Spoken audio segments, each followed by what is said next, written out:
Então, quando eu comecei, né, quando a gente começou a estudar a parte dos selos, e toda a última semana, né, eu vou confessar aos irmãos que eu pensava, a princípio, que era o anticristo. Né, e tem muitos irmãos que acham também que é o anticristo. Mas, conforme a gente vai esquadrinhando os selos, a gente vai trabalhando nas trombetas e toda a edificação do Império da Besta e o Ministério das Testemunhas, vai perdendo um pouco de sentido isso. Porque o anticristo ele não sai vencendo para vencer. Na verdade, ele entra na última semana, ele já entra perdendo nesse confronto, nesse embate com Deus, ele sempre entrou perdendo e vai perder, e vai ser derrotado até o final. Porque desde o princípio da última semana até o final dela, existe uma briga entre a luz e as trevas. As testemunhas, elas estão ali participando da última semana de Daniel, tornando a edificação do 8º Império uma coisa mais difícil, mais penosa, mas ele vai conseguir edificar. Mas se ele edificasse em pleno vapor, irmãos, não ia ter última semana de Daniel, não ia sobrar nada. Entende? Então, Deus ele vem minando, ele vem batendo nos povos, nas nações, por causa da pregação do evangelho, que sempre, em toda a história da humanidade, ela nunca foi aceita. Há poucos que ouviram e tiveram os ouvidos para ouvir e aceitaram. Por isso, tanta guerra, tanta fome, tanta miséria. Por isso, esses cavalos estão cavalgando durante a terra desde a época de Adão. Entende? Desde Adão, esse cavalo branco ele vem sendo anunciado. Adão anunciava o evangelho. Ele contava para os seus filhos, para a sua descendência, a respeito do Éden, a respeito do pecado que eles cometeram. Ou seja, Adão foi o primeiro Cristo. Né? Ele foi o primeiro. E Cristo foi o último. Então, ele era um anunciador do evangelho. E você viu, desde a entrada do pecado e da desobediência, o que aconteceu. Óbvio que no início não tinha povos, línguas e nações, mas foi crescendo aquilo ali. Eles foram se multiplicando pela terra. E, consequentemente, começou realmente os cavalos a cavalgarem sobre a terra, e os impérios, as nações começaram a ser trabalhadas por esses cavalos. Você vê Nimrod, começa Nimrod, a descendência de Noé ali, o império de Nimrod crescendo. Então você já vê ali que começou realmente a cavalgar pela terra esses cavalos. Então, quando eu comecei a pensar sobre isso e ver Apocalipse no final, quando Cristo vem no cavalo branco, aí ele vem vencendo para vencer mesmo, você vê que faz muito mais sentido. E você vê que o cavalo branco ele tem umas peculiaridades. Ele tem um arco na mão, e a flecha não está no arco, a flecha foi lançada. Aí você vê a ação das duas testemunhas, o arco é Judá e as flechas Efraim, as duas testemunhas trabalhando juntas, porque o arco sem a flecha não funciona, e a flecha sem o arco também não funciona. Então você vê ali o mover das duas testemunhas sendo lançada pelo cavalo branco nas nações, nas terras, e o ministério das testemunhas começando a acontecer na última semana. Isso. O que está nesse livro? Esse livro é a última semana de Daniel, é o Apocalipse, irmãos. Está escrito o Apocalipse ali. Esse selo, Daniel, ele não entendeu e falou, mas quando que vai acontecer essas coisas? Aí Deus fala, vai Daniel, isso está selado e encerrado por o tempo do fim. É um livro que não era para ser aberto agora, mas Cristo veio e abriu esse livro. E aí esses selos foram desatados, e dentro desses selos está a história do Apocalipse, a revelação de tudo que os profetas falou em mistério, e agora está sendo revelado, porque Deus passou para o seu filho, deu nas mãos do seu filho esse livro, e ele desatou os selos, jogou luz sobre o Apocalipse, sobre os profetas, a lei, os profetas e os salmos.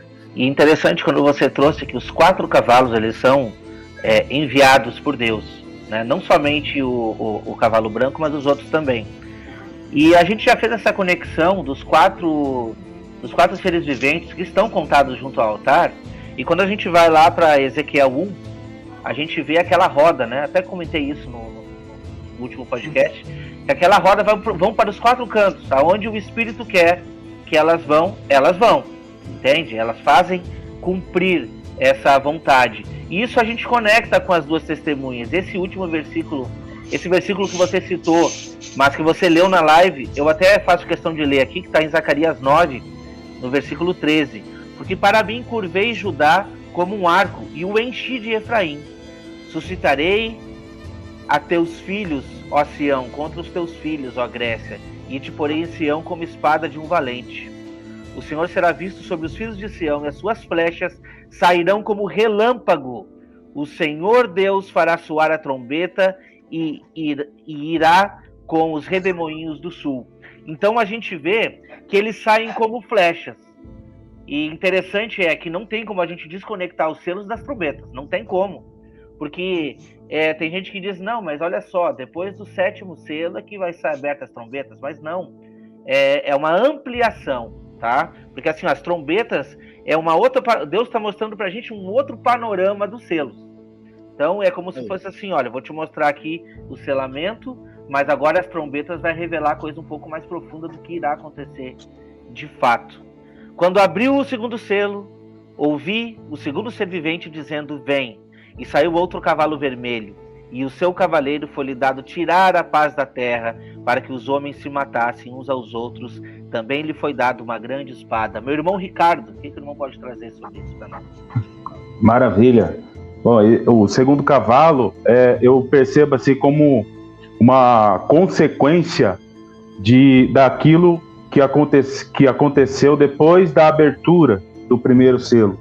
O 1º selo, ele está apontando para o ministério das 2 testemunhas, e as 2 testemunhas elas vão percorrer a terra para anunciar a palavra, o evangelho da paz, o evangelho eterno, a sã doutrina.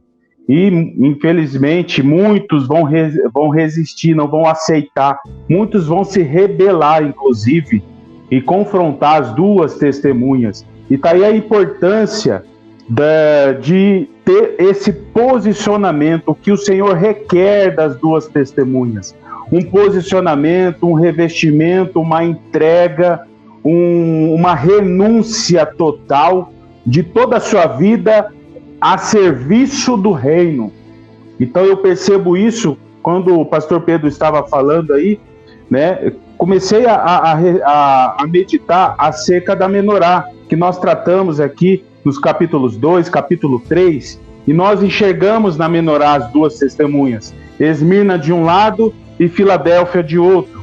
Aí eu percebo o que o Senhor requer e exige de cada um de nós como testemunhas. Quando nós olhamos para a menorá, nós enxergamos aqui, né, na sua estrutura, 9 amêndoas de um lado, 9 amêndoas de outro lado, e a gente consegue conectar, porque a vara de amendoeira que Jeremias segurou, lá em Jeremias 1, né, o Senhor diz, eu velo em cumprir com a minha palavra, né? E o Senhor, cumprindo a sua palavra através das 2 testemunhas, que tem uma estrutura de revestimento, tanto dos 9 dons espirituais, de um lado da menorá, como também dos 9 virtudes do fruto do Espírito. Então é um revestimento espiritual que as 2 testemunhas vão ter nos últimos dias. E aí eu vejo aqui e percebo essas 4 amêndoas da haste central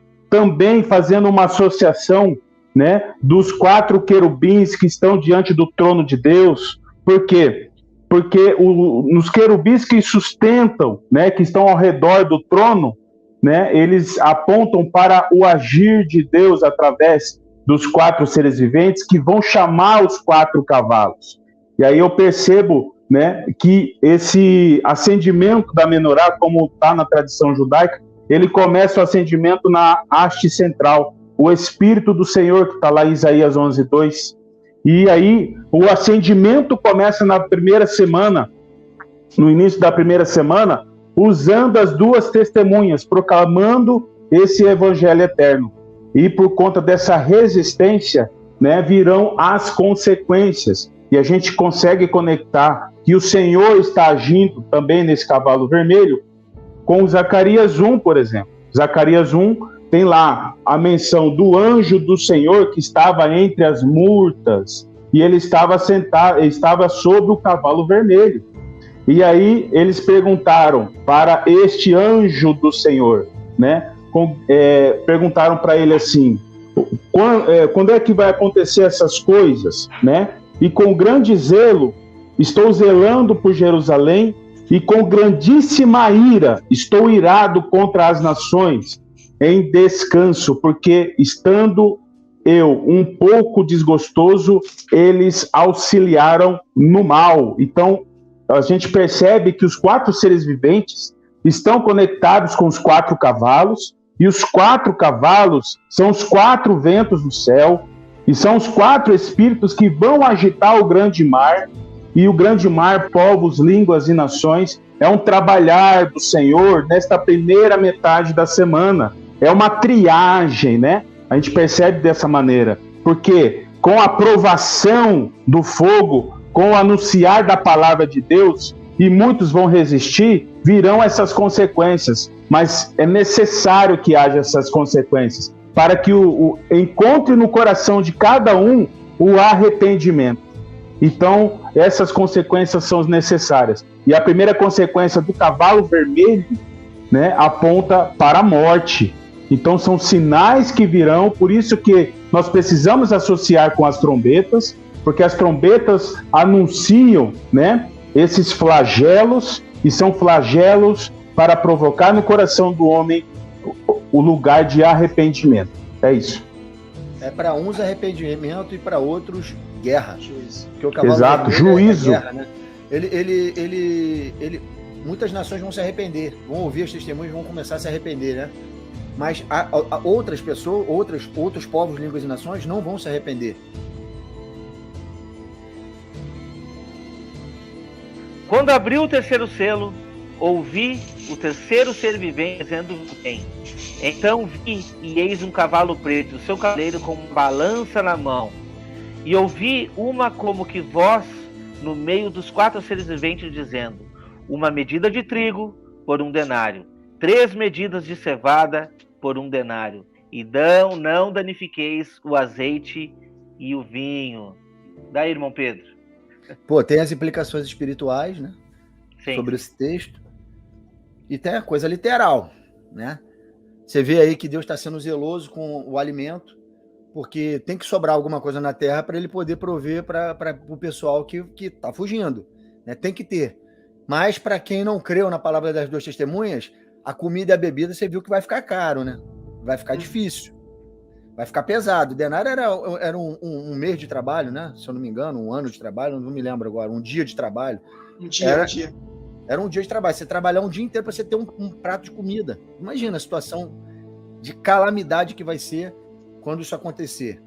Sabe? Não tem como os homens, as nações, os povos que não têm o Espírito de Deus e que não tem como não se indignar, irmão.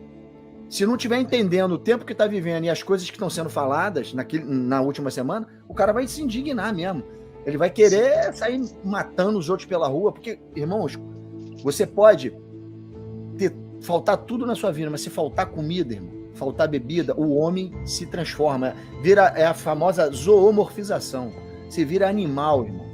Animal. Quando você chega no extremo da fome, quando você vê seus filhos passando fome, quando você não entende o que está acontecendo na última semana, você sai disposto a matar para trazer comida para dentro de casa. E é o que vai acontecer na última semana, na primeira metade da última semana. Então você vê, Deus está falando desse cavalo, né? Aí você vê já o cavalo preto, o preto fala de fome, e aí conecta com Zacarias 6. Você vê lá os cavalos pretos, mas ali são exércitos, né, também, agitando os mares. E aí foi o que eu estava falando com o Wagner antes. Foi com o Wagner ou com o Ricardo? Eu não me lembro agora. Acho que com os dois. Antes da gente começar a live. O que acontece? Esses cavalos, irmãos, quando você olha para Zacarias e entende o tempo da profecia, o tempo que Zacarias profetizou, Zacarias ele estava falando para o povo que estava acabando de sair do cativeiro babilônico. Judá estava voltando, né? O povo judeu estava voltando para Jerusalém, liberto do cativeiro babilônico, voltando para edificar o templo, para edificar os muros da cidade, aquilo tudo que a gente sabe que está escrito em Esdras e Neemias. Era o período da edificação da casa de Deus. Deus estava libertando o seu povo para edificar a sua casa, construir a sua casa novamente em Jerusalém. E Zacarias está profetizando nesse tempo. Mas quando você olha Zacarias profetizando nesse tempo, falando desses cavalos, que que está agitando as terras, quando você olha para Daniel 7, Daniel 7 começa a falar daquelas 4 feras. Se lembra? Do leão, do leopardo, do urso. Você lembra dessas feras? Então, os mares são agitados antes, e aí começam a aparecer essas feras, que a gente sabe muito bem, quando conecta com o Apocalipse 13, se eu não me engano, ou 17, que aquela besta que João viu era semelhante ao leopardo com pé de urso e boca de leão. Você vê que a conexão daquilo ali, de Apocalipse, com Daniel 7, e o que está acontecendo antes dessas feras se levantarem, que tem a aparência desses animais, os mares estavam sendo agitados. E aí você vê o Império Babilônico caindo e entrando no Medo-Persa. Depois do Medo-Persa caindo, entrando no grego. Depois caindo no grego, entrando no romano. E daí, caindo no romano, vai entrar a 7ª cabeça da besta, que é a última semana de Daniel. Então você vê tudo acontecendo novamente. Os animais os cavalos sendo agitados, Zacarias profetizando e não sendo ouvido, Esdras e Neemias as 2 testemunhas construindo o templo, a casa de Deus, em meio a tempos muito difíceis, de calamidades. Exatamente tudo acontecendo na última semana de novo. Os cavalos sendo soltos, os impérios mudando de mão, a 7ª cabeça passando para o 8º rei. Tudo isso num período em que as 2 testemunhas estão edificando a casa do Senhor. É a plenitude dos tempos ali. E aí, no final de tudo, você vê a casa de Deus sendo edificada novamente, com aquele templo de Ezequiel, com Jesus voltando e o reino milenar sendo estabelecido. De novo, irmãos, você está vendo que é um decalque do tempo que estava acontecendo aquela profecia lá, falando de Zacarias e Daniel, voltando ali para a última semana, de novo, acontecendo novamente, os cavalos sendo soltos, é exatamente a mesma coisa. Amém. Eu fiz uma conexão aqui com uma fala de Jesus lá numa das parábolas do bom semeador. Vocês lembram? E eu não vou trazer todas as citações aqui, mas a partir do versículo 18, tá? Outros são os que recebem a semente entre espinhos, os quais ouvem a palavra, mas os cuidados deste mundo e os enganos das riquezas e as ambições de outras coisas, entretanto, sufocam a palavra e ela fica infrutífera. Os que recebem a semente em boa terra são os que ouvem a palavra e a recebem e dão fruto a 30, outro a 60, outro a 100 por 1. Então, olha só a comparação que a gente faz com essa balança, porque tu está vendo uma balança ali. Uhum. Então, olha o que Jesus está dizendo, no caso, olha que o que João está ouvindo aqui nesse segundo selo, né? 3 medidas de cevada por 1 denário, mas não danifiqueis o azeite e o vinho, deixa lá. Por quê? Porque a gente está vendo uma balança antes. E eu consegui fazer uma conexão com Joel 2, para a gente tratar um pouco desse vinho e desse cereal aqui, né? Joel 2, no versículo 18. Então o Senhor se mostrou zeloso da sua terra e compadeceu do seu povo.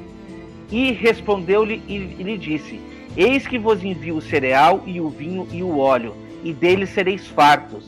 E vos não entregarei mais ao opróbrio entre as nações, mas o exército que vem do norte, eu o removerei para longe de vós. Lançá-lo-ei em uma terra seca e deserta. Olha só. Lançarei a sua vanguarda para o mar oriental e a sua retaguarda para o mar ocidental. Subirá o seu mau cheiro e subirá. Não temas, ó terra, e regozija-se e alegra-te, porque o Senhor faz grandes coisas. O versículo 23 diz assim: Alegra-vos, pois, filhos de Sião, regozijai-vos no Senhor vosso Deus, porque ele vos dará em justa medida a chuva.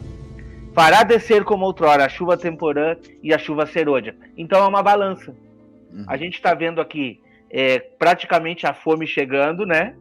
De um lado, e por outro lado Deus sustentando a sua igreja. E a gente consegue comparar aí com essas últimas chuvas que estão chegando também, e a própria igreja que estará sendo protegida no deserto.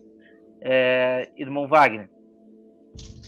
Acerca do cavalo preto, até comentei com os irmãos um pouco antes da live. Eu estava voltando do trabalho e dentro do ônibus tive uma percepção muito forte no meu espírito para que possamos enxergar a vida de Elias durante a profecia dos 3 anos e meio sem chuva. E alguns fatos ocorreram aqui que me chamaram muita atenção e até compartilhei com os irmãos, fiquei maravilhado. Então, nós sabemos que Elias profetizou que não chovesse por 3 anos e meio. Tiago 5,17 diz isso. E ele falou aqui, segundo a minha palavra, não vai chover durante 3 anos e meio. Pronto, as 2 testemunhas vão ter poder para fechar os céus para que não chova por 3 anos e meio. Aí, o que acontece com Elias nesse período dos 3 anos e meio? Veio a palavra do Senhor dizendo, verso 2 de 1 Reis 17. Retira daqui, vai para o lado oriental e esconde-te junto à torrente de Querite, fronteira do Jordão. Olha o verso 4. Beberás da torrente e ordenei aos corvos que ali mesmo te sustentem. Ou seja, as 2 testemunhas da primeira metade da última semana será também sustentada miraculosamente por Deus, porque nessa profecia de 3 anos e meio aqui, na primeira metade da última semana, nós vemos Elias, o espírito que estará na igreja também no tempo do fim. Ele também bebeu águas da torrente e corvos o sustentaram. E mais para frente, Deus pediu para ele que ele fosse para a viúva de Serepta. E ali, elas tinham um pouquinho só de azeite e de farinha por causa da grande fome que estava na terra. O Senhor Jesus falou em Lucas 4:25 que Elias foi enviado num período de muita fome. Então, 3 anos e meio sem chuva vai gerar o quê? Cavalo preto, fome na terra. E ele foi para a viúva de Serepta, a viúva o hospedou, deu pão para comer, o bolo, na verdade, né? A farinha, e deu também bebida para ele. E, ao mesmo tempo, o Espírito me fez conectar com as nações que vão ser julgadas no tribunal de Cristo, que vão adentrar o milênio. Por quê? Tive fome, me deste comer. Tive sede, me deste beber. Estava estrangeiro e me hospedaste. Elias era estrangeiro para ela, e ela hospedou Elias. E ela era estrangeira com relação à nação de Israel. Então podemos associar que ela será parte da nação que vai entrar no milênio, sem ser nova criatura. Então ela deu de comer, hospedou Elias, e olha que interessante, milagre aconteceu na vida dela, através da profecia de Elias. Não vai faltar nada para você. De fato, não faltou. E mais para frente, o filho dela vem a óbito. O que ela pede? Para o profeta ressuscitar seu filho. E Elias orou por 3 vezes e Deus atendeu as orações de Elias e ressuscitou o filho dela. Isso me diz também que as 2 testemunhas não vai só enviar juízo. Ela também vai promover curas, milagres extraordinários para aqueles que derem atenção e se arrependerem com a pregação das testemunhas. A porta da graça, da igreja, o selamento está feito, conforme está escrito em Apocalipse 7, antes do toque das trombetas, o selamento da igreja acaba no início da semana. Então, os povos, as pessoas que derem atenção para a pregação de arrependimento das 2 testemunhas, elas serão poupadas, cuidadas por Deus, para que possam adentrar o milênio e serem protegidos. Então, eu consigo ver também milagres que a igreja vai também fazer em benefício dessas nações. Aí depois, um pouco antes de terminar a profecia dos 3 anos e meio sem chuva, tem o episódio dos 450 profetas de Baal. E o que acontece? Elias mata todos eles. E aí é exatamente o que está escrito em Apocalipse 11:5. Quem quiser fazer mal, é necessário que seja morto. E o interessante é que é no final dos 3 anos e meio que acontece isso. Um pouco mais para frente, as chuvas vêm e acaba a profecia da primeira semana, dos 3 anos e meio sem chuva. Aí logo depois desses 3 anos e meio, Acabe, no verso 19, fez saber a Jezabel tudo quanto Elias tinha feito. Então o espírito do anticristo tomou Jezabel e ela perseguiu e ameaçou Elias. E o que Elias fez? Na segunda metade da última semana, fugiu para a caverna para não ver a morte. Então Elias representa a parte da igreja que não vai ver a morte. E ali ela será protegida ali. E depois, na força daquela comida e bebida sobrenatural, porque no deserto não vai ter shopping, não vai ter mercado para comprar. Então ali Deus vai sustentar como sustentou o povo no Egito. E com a força daquela comida ele vai até o fim da sua jornada. E depois, o que acontece com Elias? Ele é arrebatado numa carruagem de fogo não até o céu, o terceiro céu, mas até o céu, fazendo uma associação para a igreja que será arrebatada até os ares para o encontro com o Senhor. Então, esse desfecho, o que acontece com Elias na primeira metade, é algo maravilhoso. Outra coisa interessante que Deus falou comigo, que as nações que vão adentrar o milênio, elas não vão sustentar, ajudar a igreja com pão, bebida, com hospedagem, com vestes, na segunda metade. Porque para ter esse suprimento, ela vai ter que comprar e vender. Mas na segunda metade, só vai comprar e vender quem tiver a marca. Então elas vão ajudar exatamente na primeira metade da última semana, representada pela viúva de Sarepta, né? Então ela vai ser conduzida depois para o deserto junto com a igreja, e lá Deus vai sustentar miraculosamente até a questão do arrebatamento. Quando o cordeiro abriu o quarto selo, ouvi a voz do quarto ser vivente dizendo: vem. Olhei e eis um cavalo amarelo, que na verdade é verde, né? Isso. Olhei e eis um cavalo verde, e o seu cavaleiro sendo esse chamado Morte, e o inferno o estava seguindo. E foi-lhes dada autoridade sobre a quarta parte da terra para matar a espada, pela fome, com a mortandade e por meio das feras da terra. Quem quer trazer alguma coisa aí sobre esse? Eu quero ver a cor do cavalo, né? A cor do cavalo é verde. Qual é a cor da bandeira do Islã, hein? Pois triste, né? Aí você vê agora que Deus está levantando esse cavalo, né, para anunciar o que vem pela frente. Aí o que vem pela frente? Perseguição do povo de Deus. A partir desse cavalo começa. Aí ele vem com espada, fome. Por que vem com fome? Porque aqueles que não ouvirem o cavalo verde, não botarem a marca da besta, não botarem a marca que leva para o seu nome, vão passar fome mesmo. Mortandade, porque ele vai perseguir para matar, por meio de feras da terra. Entende? Feras da terra. Aí eu fiquei olhando, que feras seriam essas? Tem a coisa literal e tem a coisa espiritual, né? Tem a coisa literal e a coisa espiritual. Quem é que vai dar? Quem é que vai fazer a imagem? Quem vai mandar fazer a imagem da besta, que da voz dessa imagem vai dar o direito de matar? Quem é que vai mandar fazer? A besta da terra. Ou não é? A fera da terra, a besta do sul, o falso profeta. Não é ele que manda fazer a imagem, dessa imagem que recebe fôlego de vida, que saia o direito de matar, a ordem para matar ou não matar? Tu tá entendendo o que tá por trás disso aqui? Cara, isso me veio na cabeça agora, lendo esse texto. Você acabou de ler, eu meditei nesse texto aqui. Eu nunca tinha lido dessa forma. Mas quando você vê que ele dá por meio das feras da terra, você vê que existem falsos profetas que vêm da terra. É a besta da terra. E é a besta da terra que manda fazer uma imagem que lembra a besta do mar. E essa imagem recebe um fôlego de vida e até tem poder, voz, para mandar controlar quem morre e quem não morre. Tá vendo aí? Por trás desse cavalo verde? É isso aí. Interessante, é isso aí. Eu posso só falar algo bem rápido? Que eu associei aqui por que o Senhor colocou em ordem os quatro seres viventes? Tinha um propósito. Então eu comecei a meditar nisso. O primeiro, ele era o rosto de leão. Então por isso que ele anuncia o primeiro selo e com rugir ele chama as duas testemunhas. E aí vem o novilho, depois o rosto de homem. E aí o quarto animal, na sequência de Apocalipse 4, verso 7, tem a aparência de uma águia voando. E isso aponta para o quarto selo, né, onde nesse período que aponta na metade da semana, é o período onde vai encerrar o ministério das duas testemunhas, é o momento do Senhor levar o teu povo com asas de águia para o deserto. Então eu consegui fazer essa conexão aí.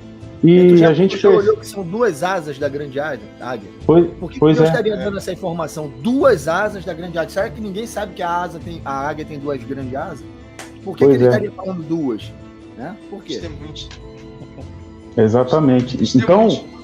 Então é isso, sabe? O Senhor já planejando, né? E nós percebemos aqui que toda palavra, mesmo que ela seja sutil aqui, ela tem uma mensagem profunda para nos ensinar.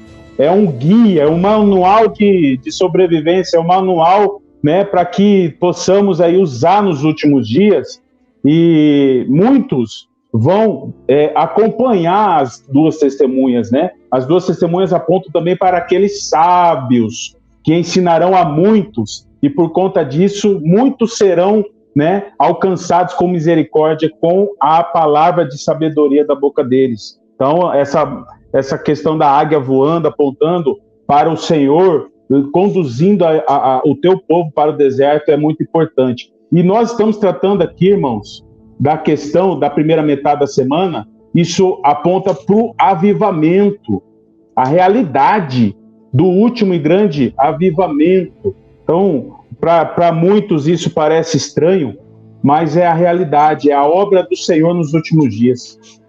Amém. Amém. Irmão Wagner, quer trazer alguma coisa?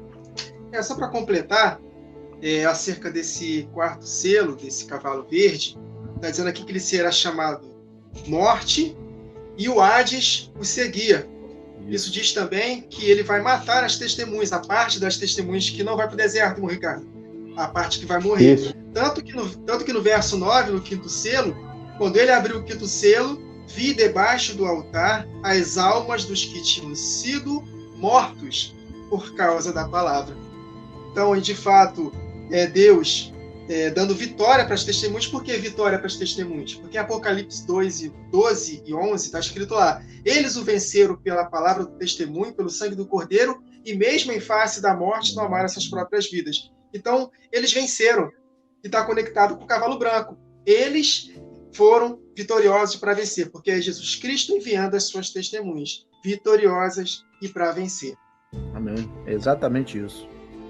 Lá no livro de Apocalipse, capítulo 1, no verso 9, João vai falar, né? É realmente uma situação semelhante a essa. Olha, eu estava na ilha de Pátimo, aonde eu fui levado por causa do testemunho de Jesus e por causa da palavra de Deus. E toda vez que o Apocalipse quer mostrar algo relacionado à morte dos santos, sempre vai estar trabalhando com a palavra testemunho, né? Eles sustentaram o testemunho, por isso morreram, ou venceram a besta por causa do testemunho e por causa da palavra de Deus. Então, esses dois elementos, testemunho e palavra de Deus, eles estão contidos lá nos evangelhos, nas cartas paulinas, você vai encontrar muito isso, né?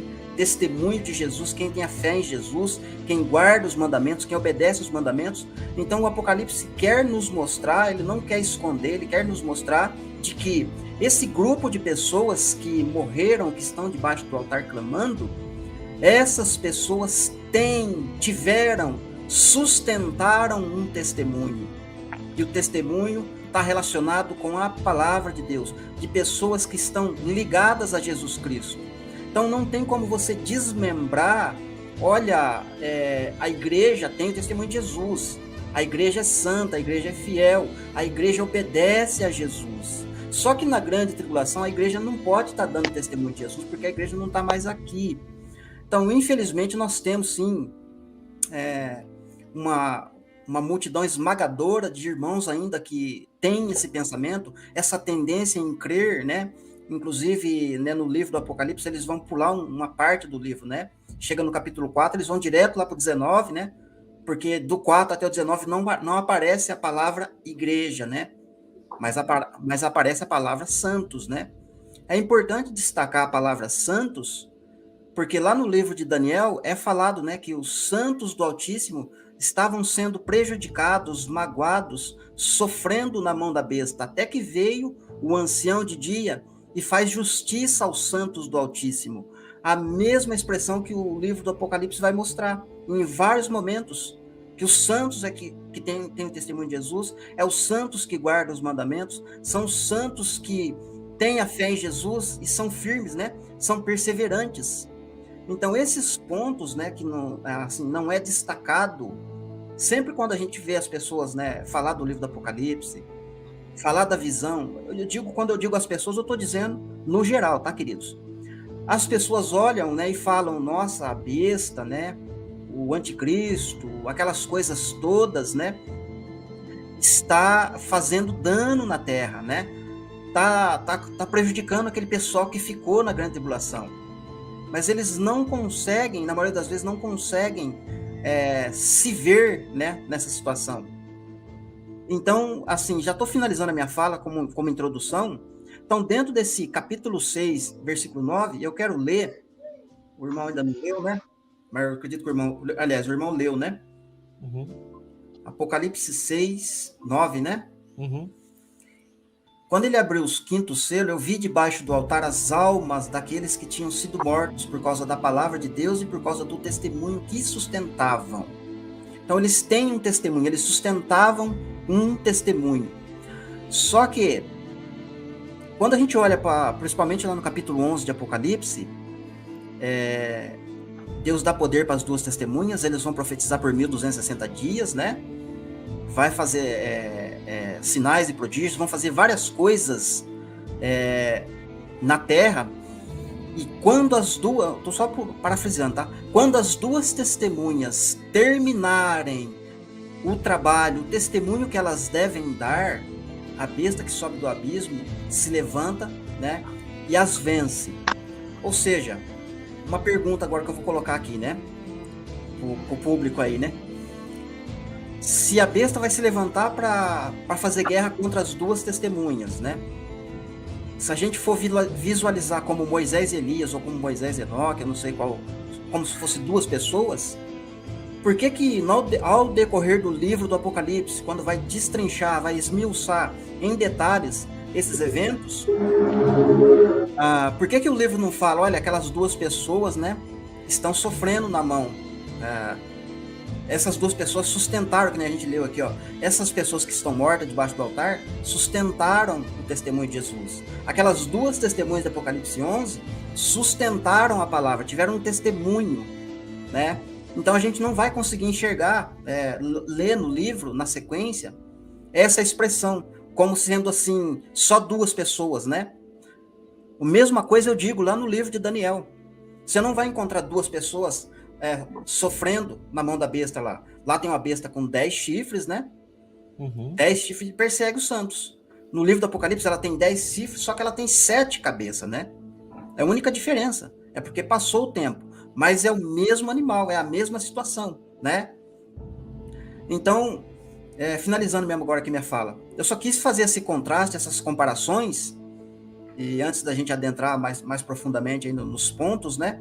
É que não existe explicações, nem nos profetas, nem no Apocalipse, como sendo só duas pessoas fazendo sinais na terra e a besta pelejando contra duas pessoas. Sempre você vai ter um grupo de pessoas, tanto no livro de Daniel quanto no livro do Apocalipse. Amém? Amém, meu irmão. Muito bem colocado. Irmão Ricardo, o que traz para nós aí?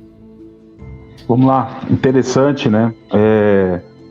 As almas que clamavam debaixo do altar, nós precisamos ter o entendimento do santuário, ter o entendimento do tabernáculo, que o Senhor, né, colocou, instituiu para Moisés, e Moisés, né, instruiu todo o povo acerca do tabernáculo.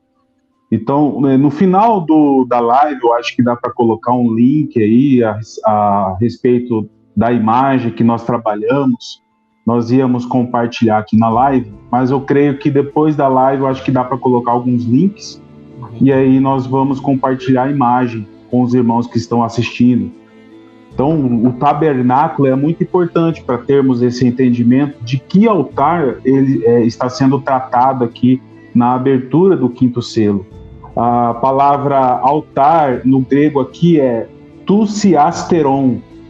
E esse altar é o altar de sacrifício lá do átrio do tabernáculo. Então, nós precisamos ter esse entendimento que o átrio, onde ali estão os elementos de bronze, os elementos feitos, no caso do altar de sacrifício, com madeira de acácia revestida de bronze, apontando para o átrio, e o átrio ele vai tipificar nessa visão do tabernáculo celestial a região terrena, o nosso ambiente terreno.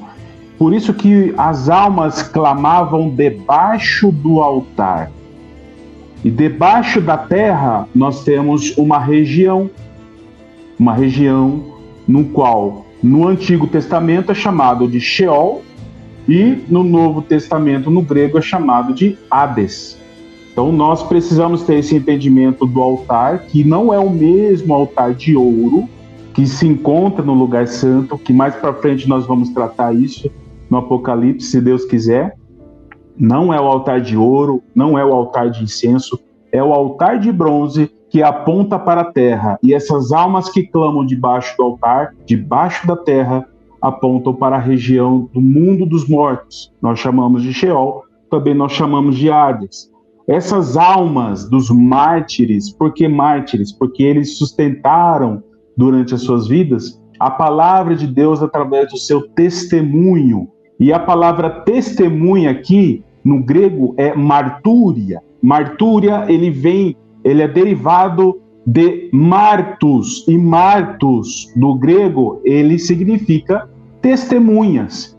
Por isso que o Senhor vai esclarecer no próprio livro de Apocalipse que teriam que concluir o número dos conservos, daqueles que teriam que morrer por testemunho. Ou seja, ainda haviam testemunhas que deveriam ser mortas pela causa do Evangelho para se ajuntar a essas almas que já clamavam nesta região do mundo dos mortos. E conservo na palavra que em grego é sundoulos, ou seja, pessoas que exercem o mesmo ministério.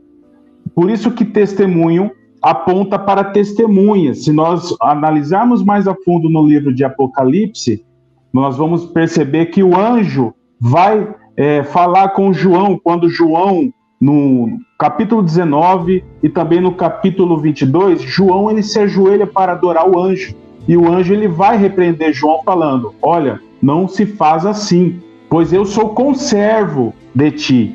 Ou seja, o anjo, que significa mensageiro, estava mostrando para João: João, eu sou mensageiro, igual você, que também é mensageiro do Evangelho.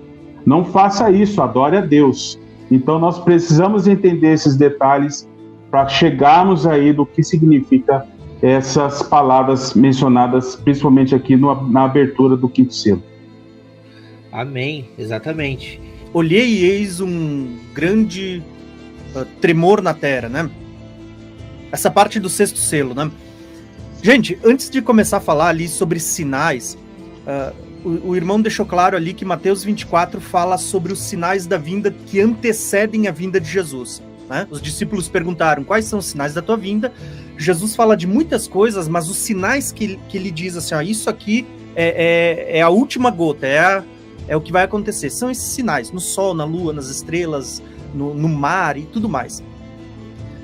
Antes de falar de algumas coisas, eu queria só comentar aqui, ó, que existe um sinal que ele antecede o sol e a lua, que é o tremor na terra. Ou, como algumas bíblias diz, ela fala sobre um grande terremoto. E eu separei aqui alguns textos, porque a gente vai perceber algo que eu acho interessante, irmãos. Que essa questão de tremor ou terremoto é algo que sempre aconteceu quando houve uma manifestação de Deus. Um exemplo que a gente tem é justamente lá no Monte Sinai, no Êxodo, quando Deus desce no Êxodo no terceiro dia. Olha aqui a tipificação, né? A Bíblia diz que quando Moisés faz uma aliança, no terceiro dia, Deus ele vai selar essa aliança e ele vai descer no Monte Sinai. É uma figura que aponta para a segunda vinda de Cristo também. No início do terceiro dia, nós vamos ver a glória de Deus descendo. E quando Deus desce no Monte Sinai, nós vemos que há muitas coisas. Há ali fumega, Deus manifesta a sua presença, há uma glória e há tremor de terra. E muitas pessoas ficam apavoradas com a presença de Deus. Literalmente, essa palavra, eles ficam amedrontados com a presença de Deus. Para muitas pessoas que não estavam preparadas, aquela visão foi terrível. O autor de Hebreus diz que foi terrível, ao ponto de muitas pessoas se assustarem. Só que isso é interessante porque a gente vai ver lá na frente que vai voltar a acontecer no tempo do fim. A manifestação da presença de Deus é gloriosa para quem está preparado, para quem o aguarda. Mas para quem estiver despreparado, vai ser algo terrível, ao ponto de muitas pessoas se assustarem, não quererem ficar perto. E lá em Moisés aconteceu uma coisa tremenda. A Bíblia diz que o monte tremia. Você vê que quando Jesus vem, Jesus, ele, no dia que ele vai ser crucificado, a Bíblia diz que o céu escureceu e houve um grande terremoto. No dia que Jesus ressuscita, a Bíblia diz que houve outro grande terremoto. Quando Jesus vier na sua segunda vinda, irmãos, aqui a gente falou da primeira, quando Jesus vier na sua segunda vinda, a Bíblia declara que haverá um grande terremoto como nunca houve e nunca mais haverá. Então nós vemos que existe uma certa manifestação da presença de Deus que ela justamente vai tratar dessa questão. Um terremoto que precede a vinda do Senhor, ou que pelo menos acompanha a chegada da manifestação dele. Quando a gente fala da sexta trombeta, talvez uma das coisas que os irmãos, do sexto selo, eu diria aqui, ó, no sexto selo existe aquilo que a gente chama de um terremoto. Eu até escrevi aqui, ó, um terremoto acontecendo. Que esse terremoto ele aparece várias vezes no livro do Apocalipse. Só que esse terremoto ele vai aparecer em alguns lugares. Olha só que interessante. Ele vai aparecer aqui no capítulo em que as duas testemunhas elas estão ressuscitando. Quando as duas testemunhas ressuscitam, a Bíblia diz que há um grande terremoto. Logo em seguida, a gente lê no capítulo 11 que há o toque da sétima trombeta e aparece a Arca da Aliança. Quando diz que isso acontece, diz que houve vozes, trovões, relâmpagos e um grande terremoto, de novo, né? Se vocês continuarem lendo, esse terremoto aparece, se eu não me engano, entre 7 a 8 vezes no Apocalipse. Lá na sétima taça, de novo, vocês vão ver o relato de um grande terremoto. Por que eu quis mostrar isso? Porque a gente vai ver que esse terremoto é o mesmo que está acontecendo quando as duas testemunhas ressuscitam, porque as duas testemunhas são uma figura da igreja ressuscitando no fim. É o mesmo terremoto que acontece no toque da sétima trombeta, quando o céu se abre e se vê a Arca da Aliança, que é um símbolo do trono de Deus, e é o mesmo terremoto que acontece na sétima taça. Por quê? Porque eles estão todos alinhados. Então, o que eu quis mostrar para os irmãos com essas imagens? Que quando a gente olha para... a gente vai ver que existem vários sinais precedendo a vinda de Jesus, né? E a vinda do Senhor, ela é tão tremenda que ela é como foi lá no Monte Sinai, quando eu comecei a falar aqui. A vinda do Senhor, ela é em chamas, ela é em nuvens e colunas de fogo. Vai haver relâmpagos, vozes e trovões.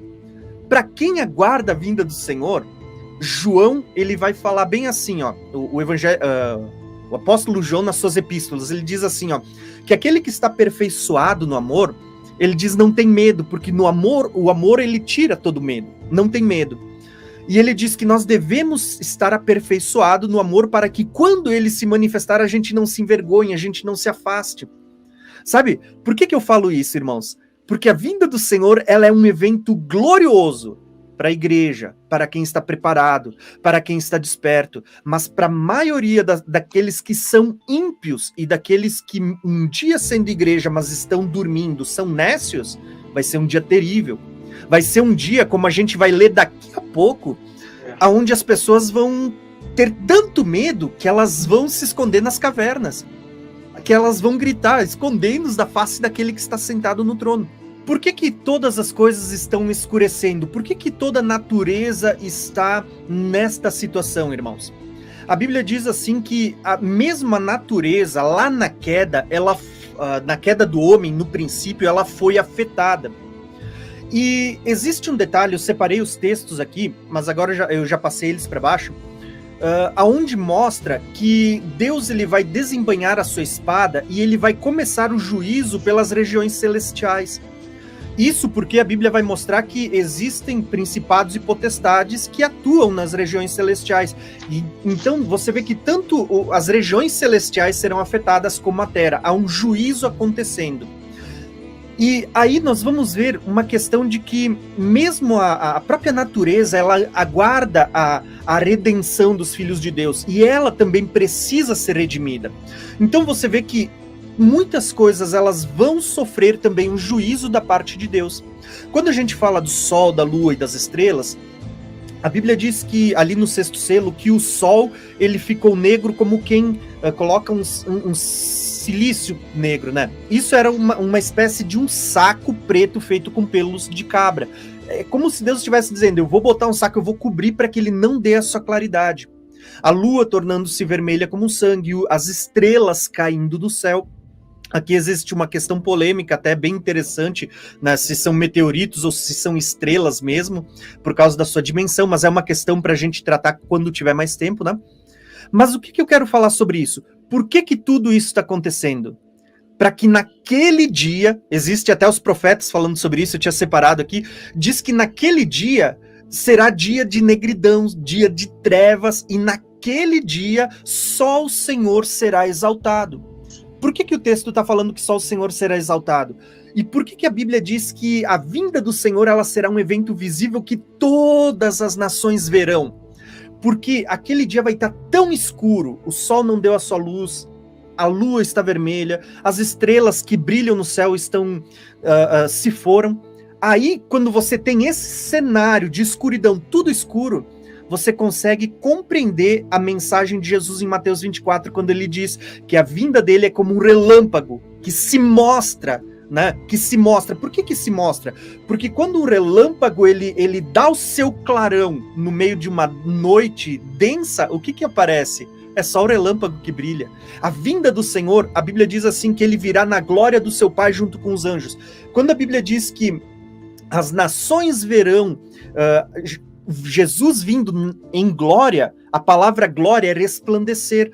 Cristo vai resplandecer e a vinda dele será visível porque ele vai resplandecer em meio à escuridão, porque todos os outros luminares escureceram. É como se chegasse a hora do show e apaga-se as luzes para o palco se abrir e a vinda do Senhor acontecer, entenderam? Então, quando a gente fala assim, ó, eu só quis fazer esse adendo porque quando a gente vê lá Jesus falando que ele vai vir como um relâmpago que se mostra, ele está falando de algo que vai ser visível, que ele vai resplandecer a sua glória, todo mundo vai poder ver, tá? Então, eu só quis fazer esse adendo para falar sobre essa parte que passou. Aí, nós vamos para uma segunda parte também que passou e eu quero falar sobre ela, eu tô aqui há dias sem falar, eu preciso pôr para fora, né? Amém. Que assim, ó, irmãos, quando a gente olha para essa segunda questão agora, que é as estrelas caem do céu sobre a terra como figos lançados da figueira, quando ele é abalado por um forte vento. Nós temos toda essa questão dos frutos de verão, muito legal, muito importante. Até a gente poderia citar até Cantares aqui, que tem uma passagem muito interessante, acho que é Cantares 2, né? Mas o que eu quero citar aqui? Que essa passagem que João cita, falando sobre as estrelas caindo do céu, como se fosse uma figueira sacudida, essa passagem é a mesma que está lá em Mateus 24, a parábola da figueira. Quando vocês virem a figueira florescendo, eis que está próximo o verão, né? O verão é um momento onde o sol brilha mais forte, onde a Bíblia diz que Cristo vai brilhar. Mas só que essa passagem, ela não é só conectada à parábola da figueira que Jesus falou ali como sinal da sua vinda. Que muitos alegam que isso aponta para Israel florescendo em 1948, em 1964, ou 67, né? Enfim. 67. Isso aí, né? Não é só isso, tá? Embora sim, Israel é uma das figuras que aponta para Israel seja a figueira. Mas isso não está falando só de Israel, irmãos. Quando a Bíblia fala da parábola da figueira, você vê que aqui no Apocalipse, que é uma revelação dada por Jesus, a figueira que é as estrelas caindo do céu. Não está falando de Israel aqui. E se vocês olharem, esse texto ele vem muito antes das palavras de Jesus. Tudo que foi revelado em João no Apocalipse também está revelado nos profetas. Então basta você dar uma vasculhada e você vai achar diversos textos. Eu achei vários, mas eu quero citar um que eu acho que é chave. Isaías 34, o versículo 4 diz assim, ó: as estrelas dos céus serão todas dissolvidas, e os céus se enrolarão como um pergaminho, e todo o exército dos céus cairá como folhas secas da videira e da figueira.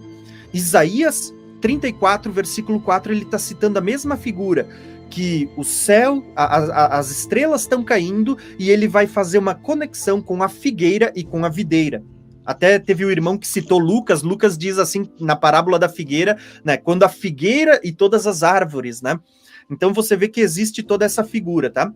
Então, eu só quis citar isso para mostrar que existe conexão com tudo que a gente está falando, tudo que foi profetizado, existe um link nos profetas que a gente poderia procurar com mais tempo, e a gente encontraria todas essas coisas, tá?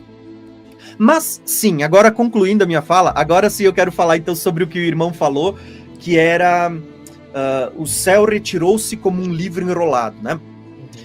Então, agora, eu gastei tudo isso só para matar minha vontade de falar. Mas agora eu queria falar sobre isso, tá? Essa questão de o céu retirou-se como um livro que se enrola, ela...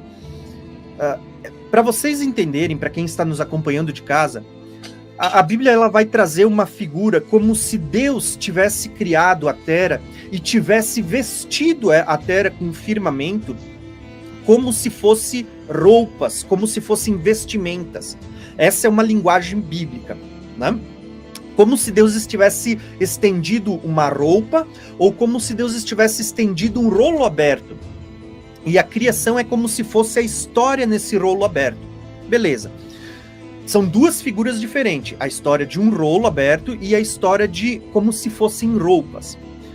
Só que em toda a palavra, desde o Velho Testamento, você pode olhar na lei, nos salmos, nos profetas, e inclusive quando você vem no Testamento essas coisas são repetidas, Deus está anunciando que ele não só vai fazer novos céus e nova terra, vai fazer todas essas coisas, como ele está anunciando que ele vai trocar a roupagem dessa terra que a gente vive hoje.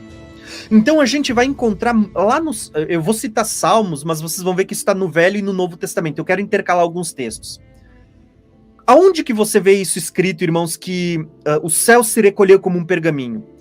Salmos começa falando numa linguagem metafórica muito semelhante. Ele vai dizer assim, ó, Salmos 102, 25. No princípio, firmastes os fundamentos da terra, e os céus são as obras das tuas mãos.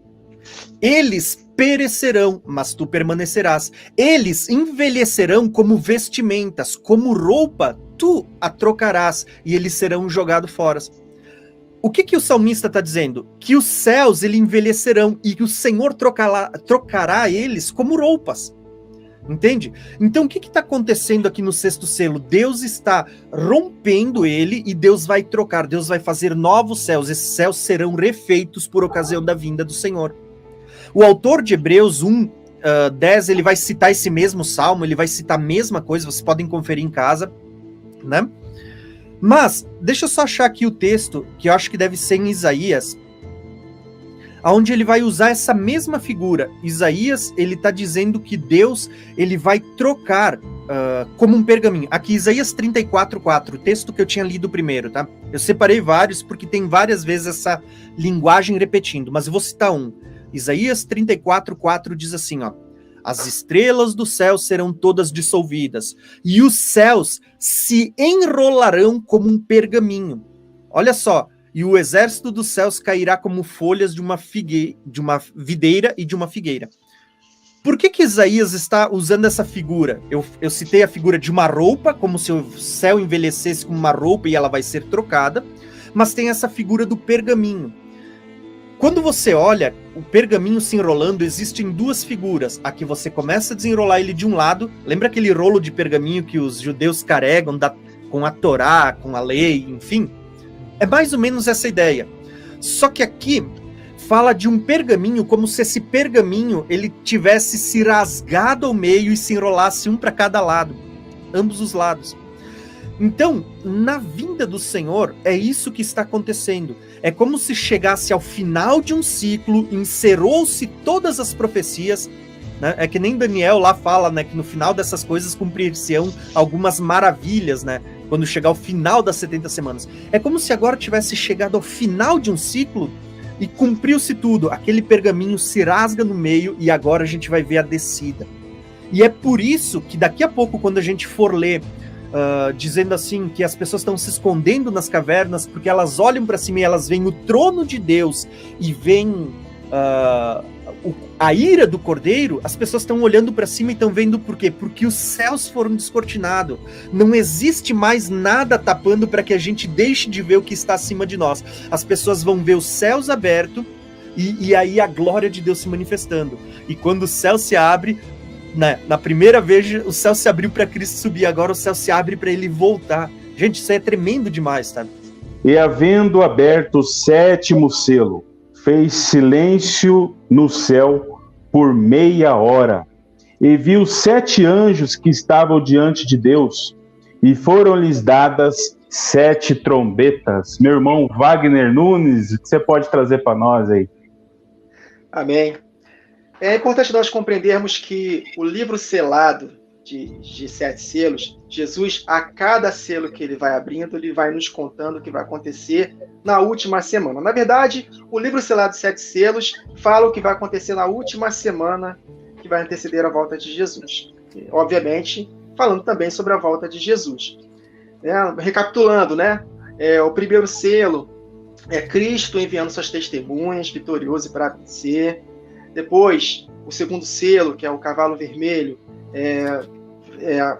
tirar a paz da terra. Jesus disse que não veio trazer paz, mas sim espada, né?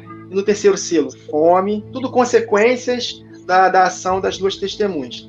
E depois, o quarto selo, que é verde, aí vem o anticristo, manifesta, mata as testemunhas. Quinto selo, o que acontece com as testemunhas. O sexto selo, os sinais da vinda de Jesus e, consequentemente, a vinda de Jesus. Então, nós precisamos compreender que o livro selado de 7 selos, ele não é um evento, as trombetas outro evento, as taças outro evento. São eventos paralelos. Então, quando é aberto quando é tocado as trombetas, podemos dizer assim, é o zoom do livro selado de 7 selos. E quando é aberta depois as 7 taças é o zoom da grande tribulação que vai acontecer com os marcados, referente às últimas 3 trombetas. Nós precisamos compreender esse detalhe que é muito importante. E quando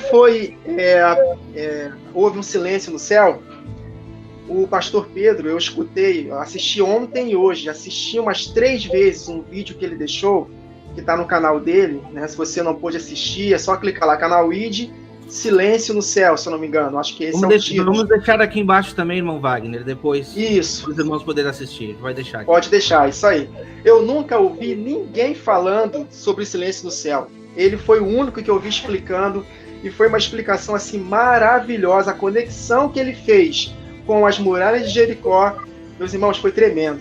Amém. E exatamente, eu gostaria de ler com os irmãos esse evento. Para quem não sabe, né, Jericó tipifica o milênio. É o repouso sabático que nos resta. A terra prometida para a igreja é exatamente o milênio, a Jericó. Então nós precisamos conectar com os eventos que aconteceram nessa questão das muralhas. Antes deles cercarem as muralhas, foram enviados 2 espias, tipificando as 2 testemunhas, e pregou o evangelho para Raabe e toda a sua família. Raabe foi salva porque respondeu, e a sua família tipificam as nações que entrarão no milênio. E tendo esse entendimento, quando nós lemos aqui Josué, capítulo 6, vamos ler aqui a partir do verso 1, para compreendermos esse silêncio no céu. Esse silêncio tipifica o dia da expiação. Se nós conectarmos com Levíticos 23, se eu não me engano, é 23 ou 25, acho que é 23, lá fala sobre o dia da expiação, e nós vemos lá que nenhuma obra servil a igreja deve fazer, ou seja, haverá um determinado silêncio para a igreja, porque ali é um dia de preparação. E o que está acontecendo aqui antes das muralhas de Jericó caírem é exatamente esse silêncio. Vamos ler? Capítulo 6 de Josué, verso 1. Ora, Jericó estava rigorosamente fechada por causa dos filhos de Israel. Ninguém saía nem entrava. Então disse o Senhor a Josué: olha, entregarei na tua mão Jericó, o seu rei e os seus valentes. Olha aí, o seu rei, anticristo, os seus valentes, os marcados. Nós vamos possuir a terra por herança. Vamos conectando. Vós, pois, todos os homens de guerra, rodeareis a cidade, cercando-a uma vez. Assim fareis por 6 dias, conectando com 6 dias de trabalho. Ou seja, um dia para o Senhor como 1000 anos, 1000 anos como um dia. Então, 6.000 anos de trabalho para que no 7º milênio nós possuamos a terra por herança. Vamos conectando. 7 sacerdotes levarão 7 trombetas. As 7 trombetas que os anjos recebem em Apocalipse, que mais para frente nós vamos meditar. De chifre de carneiro, ou seja, do jubileu, adiante da arca. No 7º dia, Deus concluirá a sua obra através de nós, conosco. No 7º dia, rodeareis a cidade 7 vezes, e os sacerdotes tocarão as trombetas. Vamos pular aqui para o verso 8, para ganharmos tempo. Depois os irmãos leem em casa o capítulo todo. Assim foi, verso 8, que como Josué dissera ao povo, os 7 sacerdotes com as 7 trombetas de chifre de carneiro diante do Senhor passaram a tocar as trombetas. Olha aí, tudo conectado com as 7 trombetas de Apocalipse. E a arca da aliança do Senhor os seguia. A arca tipifica o trono de Deus. Quantos lembram que nós meditamos sobre os 4 seres viventes, os 24 anciãos, que são literais, que apontam para a igreja. Nós estamos diante do trono do Senhor, em total comunhão, cheio do Espírito. Verso 9. Os homens armados iam adiante dos sacerdotes que tocavam as trombetas. A retaguarda seguia após a arca, e as trombetas soavam continuamente. Agora, olha o detalhe no verso 10, conectando com o silêncio, que lemos aqui de Apocalipse 8:1.